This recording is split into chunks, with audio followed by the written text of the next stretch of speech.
and 24 county delegations make a decision not just on Kiambu but on the the perception of devolution and the standing of the Senate when it comes to this matter. Well, and welcome back to Jeff Koinange live here with Super Senator Johnson Sakaja, Nairobi County. That there was a soundbite from how many days ago? That's just yesterday. Yesterday, right? Yeah. Where Kiambu County Governor Waititu is facing impeachment. Yes. And then they brought it to the floor of, or rather to a committee in the Senate. What happened, according to the law, once the county assembly and the county assembly members from Kiambu County felt it wise to pass an impeachment motion against Governor Ferdinand Clifford Waititu. Yes, Clifford. FC, yeah. And so, of course, that is then passed to the Senate. The drama yesterday was that the standing orders in the Senate provide that the Senate can listen to the matter or create a committee of 11 members to listen to the issue. So I remember when I got into the House, there was a lot of drama. Some members were saying, oh, this list is skewed. Some of these members all are aligned to one party or faction in a party, etc. But when we looked at it, I actually was able to, persuade my colleagues that, the issue is not even who or not. Because I even told the Jubilee side, you can't say this one is tanga ukeleweke. I said, those are foreign terms. We don't have that in the House, and we should not have that. Yeah. We're all Jubilee members, those of us who are in Jubilee. And I said that approach was going to be dangerous because a committee of 11 members, if you look at our standing orders, 6 are from Jubilee, 5 are from NASA. If the committee sees any ground within its meetings, because the impeachment articles are brought to them, if they see that there's any ground that is not justified, they stop the process there and they don't come back to the House. Wow. Meaning the decision on Kiambu would very well be passed by just 6 individual senators. Yes. And I said this is a matter that actually affects counties. And the rule in the Senate is if something affects counties, the vote must be by a majority of county delegations, meaning 24 senators. So I said, let's bypass this. And instead of going to the committee, let's go to the plenary. So that all Kenyans, all residents of Kiambu can watch live. The threshold for making the decision is higher, a majority of the counties, whether to impeach him or not to impeach him. And I said at this stage, in fact, I told colleagues who started saying, oh, he's guilty or he's not guilty. At this stage, we're not even thinking about that. We're looking at the procedure. Let it come to the whole House, and it'll come next week on Wednesday. Let him, of course, the charges will be read out. If the Assembly has decided to prosecute it as the prosecutors, they will come and say he did this wrong, he did this wrong, he did this wrong. Then the governor has an opportunity to defend himself directly or through his lawyers. He must be given the right to speak because we believe in a right to a fair trial. And then we can take an hour or two or even come back the next day and make a vote. And so the vote that will either send Waititu home packing, I don't know if his home is Nairobi or Kiambu. The one that will take him home packing, or that will retain him as governor, will be a vote by a majority of the delegations of senators. And that was the wisdom the House saw. So the motion that was brought by the leader of majority was, it was failed. Yeah. We dropped it to 28 nays and 16 ayes. So now it's going to full plenary. And by the way, this is a governor from your own party. He's a governor from my party. Yes. You see, once you become a governor, you belong to the people who have elected you. And so for us, we don't look at it in terms of party. In fact, for a long time, the Senate has tried to make decisions, and I think we've succeeded to a large extent without looking at party lines. And so yesterday I said, let's look at it objectively. And I said, for those of you who are bringing issues of, oh, this side is, you only brought us people from Keleweke or from Tanga, I said, that is nonsense. And I said, we are allowed to disagree. I have disagreed with my leadership many times. I've disagreed with the leadership of the opposition in the Senate. Recently, when Governor Mike Sonko was in court, I protested and said, you cannot be leadership of the Senate and you're going to represent a governor in court on corruption charges. That is an irreconcilable and direct conflict of interest. Yeah. Because tomorrow, when his case comes to the Senate, Will you come as his lawyer? Will you come to defend him? Right. Or as senator. Or as senator? Elgeyo. You know, you're preempting. You're already showing that you're biased on that case. And it is not just. Kipchumba has done it. My brother who didn't come today. Yes. Mutula has done it. Junior, yeah. Senator Orengo has done it, representing, I think, Ojamong or someone. Yeah. So no matter who it is, from whichever side of the political divide, it is wrong. The Senate must be seen to be beyond reproach in terms of accountability and oversight.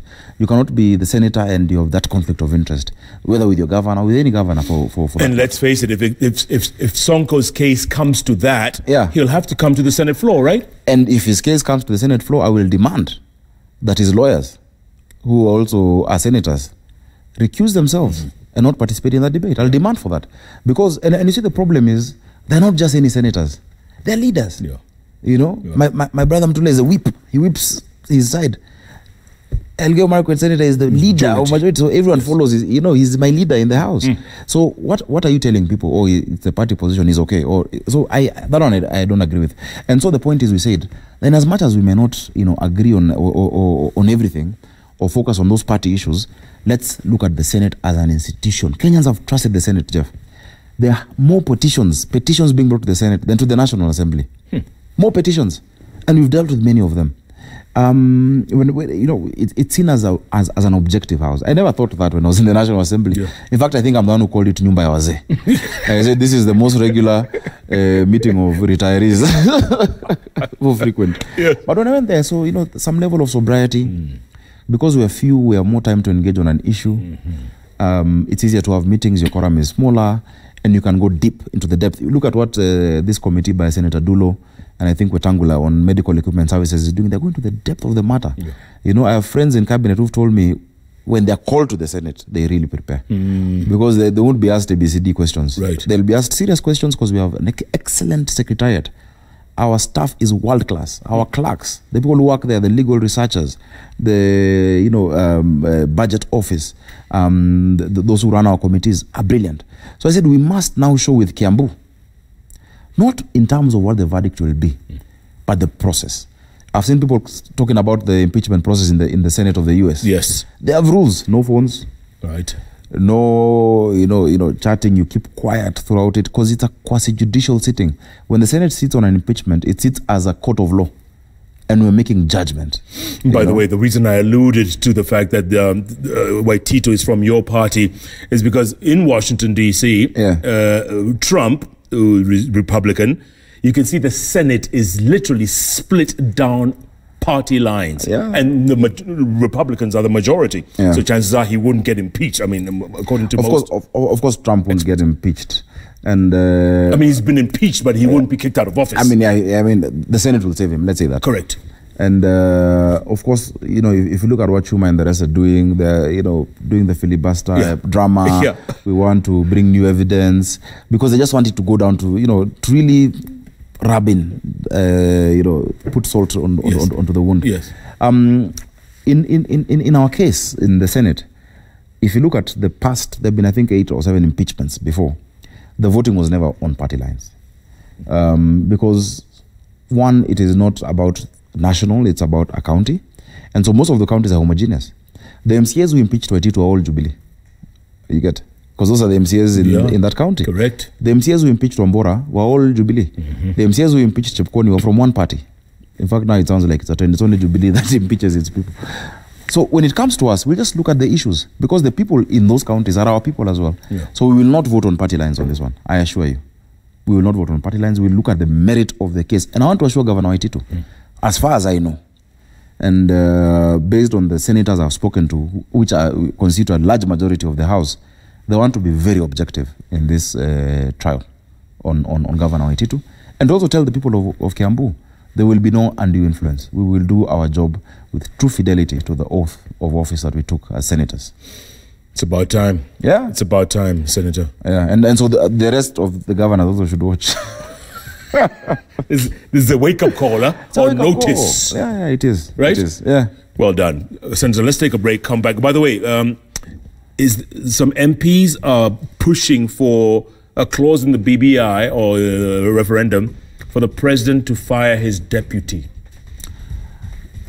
I don't like that provision. And you see, the thing is, Jeff, with BBI, there are many proposals that will come. I think the BBI as it is can be strengthened. I think we need to be a bit more radical if we're talking about uniting this country. And I support BBI because it is an initiative to do that, and we are really for it. Some things need to be done more radically, Jeff. What do we need to do to make sure a child who is born in Kisumu or a child who is born in Nanyuki knows he has the same chance at life as a child born in Kakamega, as a child born in Nairobi? You cannot have cohesion without equality of opportunities. And so long as there's the perception that you don't have equal opportunities, that if the president is from here, this person must be from here, this department must be from here. So it's winner takes all. Unless you create that equality of opportunities, we won't have it. So I have radical proposals. Jeff, I think we should not have more than one cabinet secretary from the same community. I think we should have at least not more than 2 PSs from the same place or even region, so that everyone knows if I succeed in my career, I can get to the pinnacle. I believe we should not have vernacular in public spaces. I feel very strongly about it. If you look at Tanzania, what they've been able to do, because, you don't hear it. Jeff, if I came to this studio and all of you are speaking in Luya, somebody who does not know it will feel you're talking about them. Sure. Let's embrace each other more. So we have radical proposals. I've put down my proposals. We are, as a Nairobi BBI team, we are now consulting with MCs and MPs, and we go down to the people to the ward because we formed a team for BBI in Nairobi. And we're also going to give our proposals as Nairobi in terms of BBI. So everyone should do that. Let the coast people provide theirs. Let us hear them on Saturday, or them present it to Martin Kimani and Mwangi. Yeah. Let the Northeastern people say what would it take for them to feel Kenyan, and then let's create this national spirit of what our country must be. So that proposal of firing your deputy president, yes, it sounds mischievous and cheeky and targeted at the DP. Sure. It's unnecessary. Let's create a system through which every ballot, and that's why I like the Prime Minister position and the other 2 deputies. When you see a ballot paper, Jeff, and you see 5 regions represented, different parts of the country, and then you see another 5 positions. You have Speaker of the Senate, National Assembly, Leader of Majority, Chief Justice, and no 2 should be from the same place. And whether you support this party, you can say, okay, tuko hapo here, tuko hapo pia. For now, we need to have that, Jeff. We need to be realistic. We are still a nation of nations, even as we move towards one. Then later, in my lifetime, I hope and I pray, in my lifetime, we will reach a place where a Kenyan does not care which tribe is the president, which tribe is a minister, because everyone, no matter where you are, will be getting services. That's where we'll get to. Like Switzerland. Yeah, so that's a cheeky proposal of firing. It's not necessary. But if you walk in here and people are saying, aterere, aterere. Everyone. Fortunately for me, born in Nairobi, I speak 6 languages. Oh, do you? So you say, aterere, I'll go on with you. When we say tuko pamoja, we say tuko pamoja in Swahili. We say kulialala in Luya. We say kititenebo in Masai.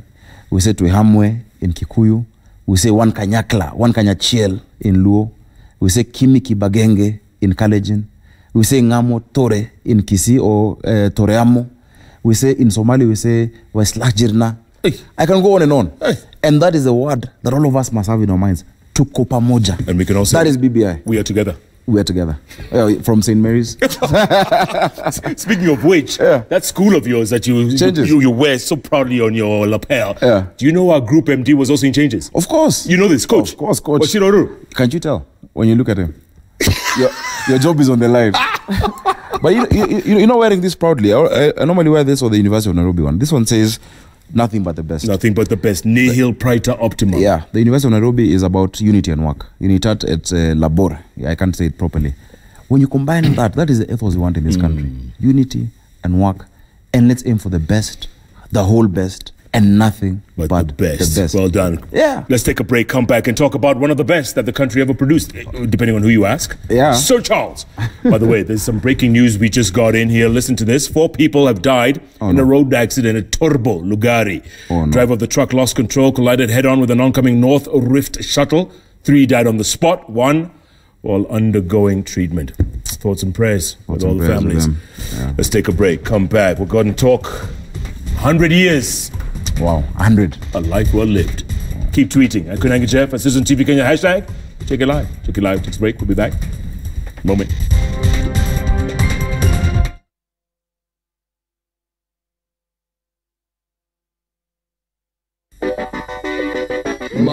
Do you fancy it?